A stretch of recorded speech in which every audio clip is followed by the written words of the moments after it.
Hello friends, ഇതെന്താ സംഭവം എന്ന് എല്ലാവരും ഓർക്കുന്നുണ്ടാവല്ലേ?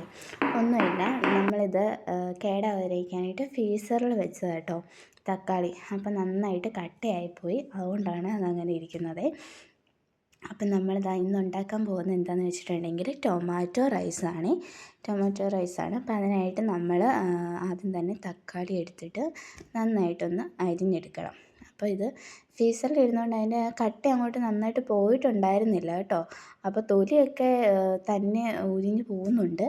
അപ്പോൾ ഇത് നന്നായിട്ട് നമുക്ക് അരിഞ്ഞെടുക്കാം.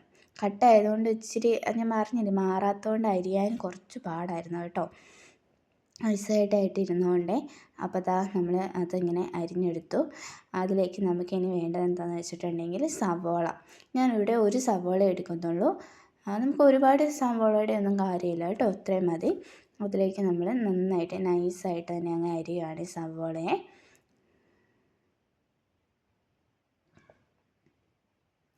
വളരെ എളുപ്പത്തിൽ നമുക്ക് റെഡിയാക്കാൻ പറ്റും. പിള്ളേർക്കൊക്കെ ആണെങ്കിൽ ഉച്ചയ്ക്കൊക്കെ ലഞ്ചിനൊക്കെ ആയിട്ട് ഇങ്ങനെ കൊടുത്തൊക്കെ വിടുവാണെങ്കിൽ അവർക്ക് ഒത്തിരി ഇഷ്ടമാവും കേട്ടോ ഇത്. പാത്രമൊക്കെ തുറക്കുമ്പോൾ തന്നെ നല്ല കളർഫുള്ളായിട്ട് നല്ല സ്മെല്ലൊക്കെ ആയിട്ട് ഇങ്ങനെ ഇരിക്കുമ്പോൾ അവർക്കൊരു പ്രത്യേക രസമായിരിക്കും. അപ്പം നമുക്ക് ചോറൊക്കെ കഴിക്കുക വരാത്ത പിള്ളേരൊക്കെ ഉണ്ടാവില്ലേ, അവർക്കൊക്കെ വേണ്ടി നമുക്കിത് പ്രത്യേകം ഡെഡിക്കേറ്റ് ചെയ്യാവേ. അപ്പോൾ അതിനുശേഷം നമ്മൾ പച്ചമുളക് നമ്മൾ രണ്ടായിട്ട് കീറി ഇട്ടാൽ മതി. അല്ലാണ്ട് നമ്മൾ പ്രത്യേകം അരിയാനൊന്നും നിൽക്കണ്ട കേട്ടോ.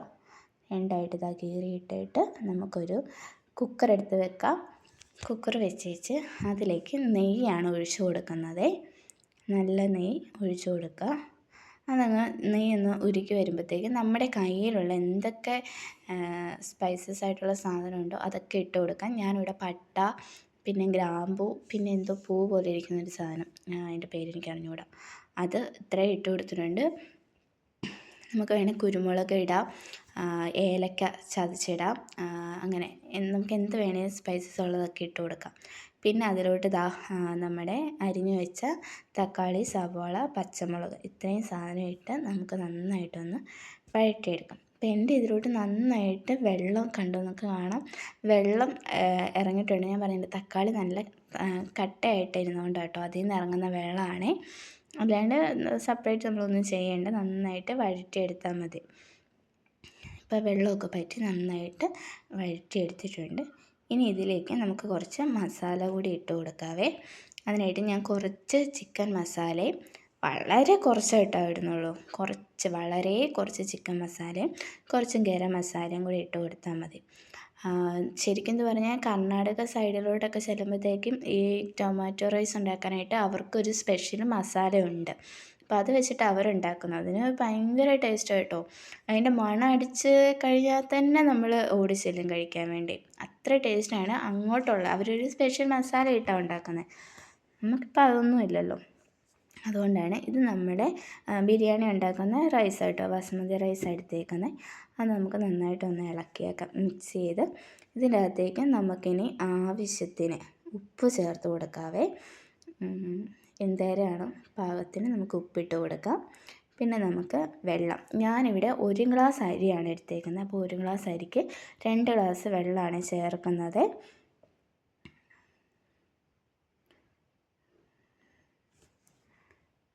അതൊന്ന് നന്നായിട്ട് മിക്സ് ചെയ്ത് യോജിപ്പിച്ചതിന് ശേഷം ഇത് ഏലക്കപ്പൊടിയാണ്. ഏലക്കപ്പൊടി അല്ലെങ്കിൽ സാധാ ഏലക്ക ചതച്ചിട്ടാലും മതി. ഞാൻ ഏലക്കപ്പൊടി ഇട്ട് അതിലേക്ക് കറിവേപ്പില ഇട്ട് ഇത് അടച്ച് വെച്ചേക്കാം കേട്ടോ. ഒരു 3 വിസിലൊക്കെ അടിക്കുമ്പോഴത്തേക്ക് നമുക്ക് ഓക്കെ ആവും. പിന്നെ വെള്ളം ഉണ്ടെങ്കിൽ അത് വറ്റിച്ചെടുത്താൽ മതി. ഇതുപോലെ കേട്ടോ നമ്മൾ ഇരിക്കുന്നത്. നല്ല ടേസ്റ്റാണ് കേട്ടോ, നല്ല രുചിയാണ്. നമുക്ക് ഇങ്ങനെ പ്രത്യേകം കറികളൊന്നും വേണ്ട, ചോറ് മാത്രം മതി കഴിക്കാനായിട്ട്. അടിപൊളിയാണ്. ഇതെല്ലാവരും മസ്റ്റായിട്ടും ഉണ്ടാക്കി നോക്കുക, എന്നിട്ട് എങ്ങനെയുണ്ടെന്ന് കമൻറ്റും ചെയ്യണേ. നമുക്കിതിനകത്ത് തൈരോ അച്ചാറോ ഒക്കെ കൂട്ടി വേണമെങ്കിൽ സൈഡായിട്ട് കഴിക്കാം, അല്ലെങ്കിൽ ചുമ്മാ കഴിച്ചാലും കുഴപ്പമില്ല. ചിക്കൻ കറിയൊക്കെ ആയിട്ടും ഒക്കെ കഴിക്കാം കേട്ടോ. അപ്പം ഞാനിവിടെ കഴിക്കുന്നത് നമ്മുടെ സൺഗ്ലാസ് ഉണ്ടല്ലോ, വെറുതെ സവോളയും പച്ചമുളകും വിനാഗിരിയും എണ്ണയും ഉപ്പും ഇട്ട് മാത്രമുള്ള സൺഗ്ലാസ് പോലെ ആക്കിയിട്ടാണ് ഞാനിതിൻ്റെ കൂടെ സൈഡായിട്ട് കഴിക്കുന്നത്. അപ്പോൾ എല്ലാവരും തീർച്ചയായിട്ടും ഇത് ഉണ്ടാക്കി നോക്കണം. ബൈ.